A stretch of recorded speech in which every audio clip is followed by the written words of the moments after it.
Assalamualaikum warahmatullahi wabarakatuh. Apa kabarnya Bapak Ibu di mana saja Bapak Ibu berada? Semoga Bapak Ibu semua selalu dalam keadaan sehat walafiat.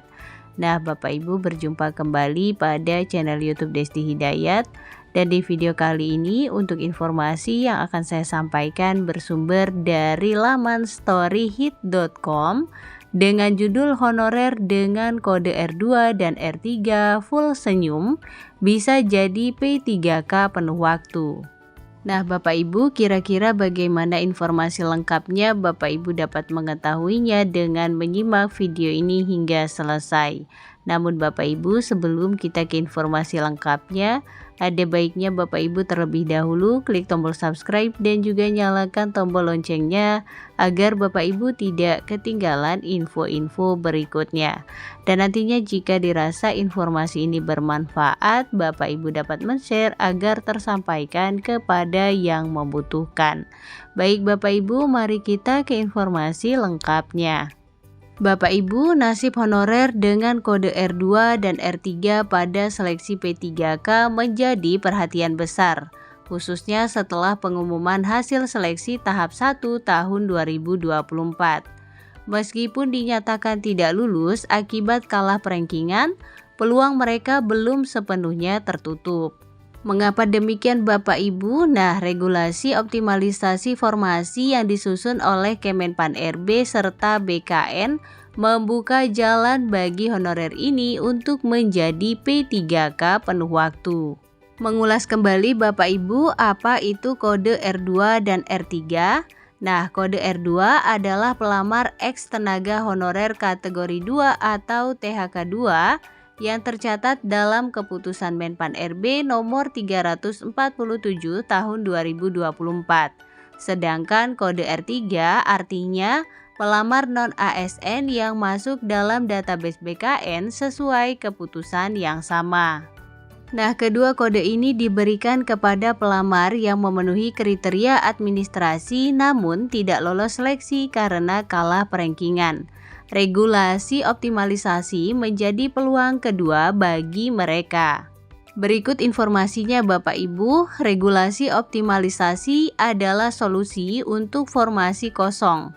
Nah, regulasi optimalisasi formasi P3K sebenarnya telah ada sejak 2022 dan kembali ditegaskan dalam keputusan Menpan RB dengan nomor 347, 348 dan 349 tahun 2024. Berikut inti mekanismenya. Yang pertama, mengisi formasi kosong.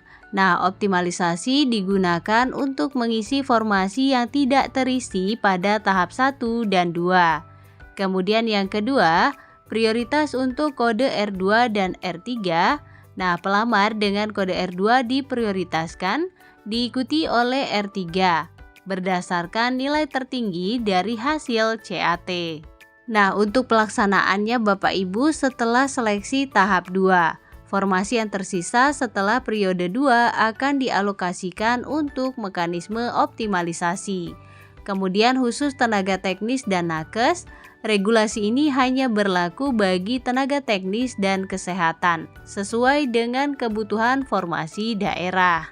Nah, tentu saja Bapak Ibu, optimalisasi ini adalah alternatif P3K paruh waktu. Jika jumlah formasi masih terbatas, pelamar R2 dan R3 dapat dipertimbangkan untuk menjadi P3K paruh waktu, sebagaimana diatur dalam Diktum ke-33 Keputusan Menpan RB nomor 347 tahun 2024. Berikut informasi terkait langkah-langkah optimalisasi formasi. Proses optimalisasi dilaksanakan secara bertahap. Yang pertama, penghitungan formasi kosong. Formasi yang tidak terisi pada tahap 1 dan 2 dikumpulkan oleh instansi pemerintah pusat dan daerah. Selanjutnya, pengurutan prioritas. Pelamar dengan kode R2 diberi prioritas pertama, kemudian diikuti oleh R3. Nilai CAT menjadi penentu utama seleksi dalam tahap ini.